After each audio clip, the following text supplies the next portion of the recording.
Abortion is legalized in Thailand. Talking about abortion is more normalized, and people can ask about the detail of the service openly. It reduces stigma in society and increases choices for everybody who can get pregnant. This truly makes people have the right of their own body. As a service provider, I believe this should be normalized for so long because abortion is healthcare and this is human rights. Despite the legal status on abortion and progressive laws on abortion that have recognized that women have right to make their own decisions about their reproductive health, including whether or not to have an abortion, the data tells us that many women in Nepal are resorting to unsafe abortion methods. It is real and this is happening because of a bunch of factors, including the stigma attached to cultural and religious beliefs that we have. Stigma is deeply rooted in patriarchal norms that basically takes away women's control over their own bodies and sees women only as an instrument for reproduction. So, as a movement based organization, we are working towards dismantling this patriarchal norms because unless and until we do that, women in Nepal will continue to have face barriers in accessing safe abortion services, no matter what the law says. So, to advance access to safe abortion and achieve bodily autonomy, it is important to collaborate with different stakeholders of our society. Those stakeholders might be young people, local leaders, community organizations, civil society organizations, and even government. We should also ensure inclusivity of marginalized individuals and listen to their stories and experiences, which can help us to plan our programs in a better way. It is also necessary to divulge myths and misinformation about abortion and promote comprehensive sexuality education in our society. We can also use our social media platforms and digital platforms to reach out to more number of young people. This International Safe Abortion Day, I will highlight the importance of recognizing the needs and experiences of people seeking safe abortion. In order to make that happen, we need a framework that would encourage access to sex education, access to good and safe healthcare, and of course, access to contraceptives.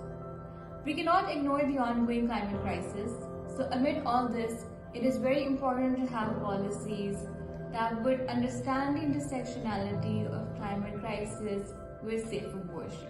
So, women and girls living with HIV in our region are going through a serious violation of human rights, particularly on accessing to SRHR services. So, women and girls living with HIV are forced to abortion and sterilize in many countries.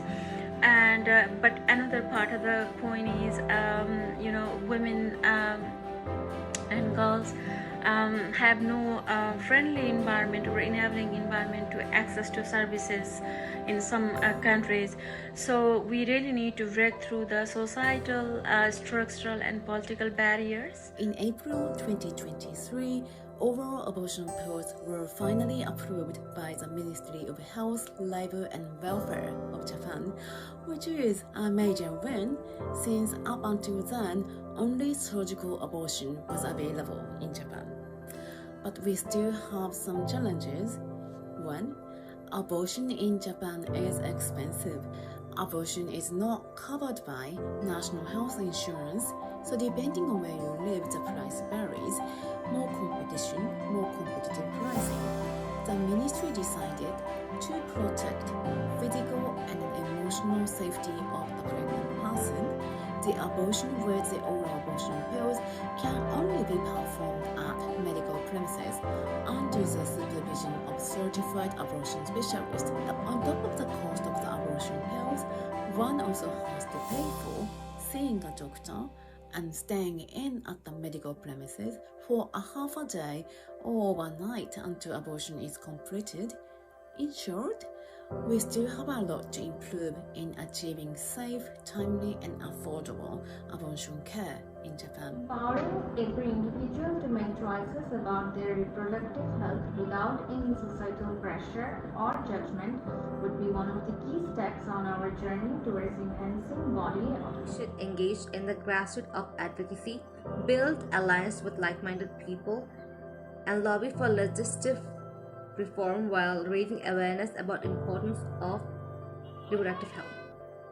Let's empathize on right to the bodily anatomy and implement the right based approach.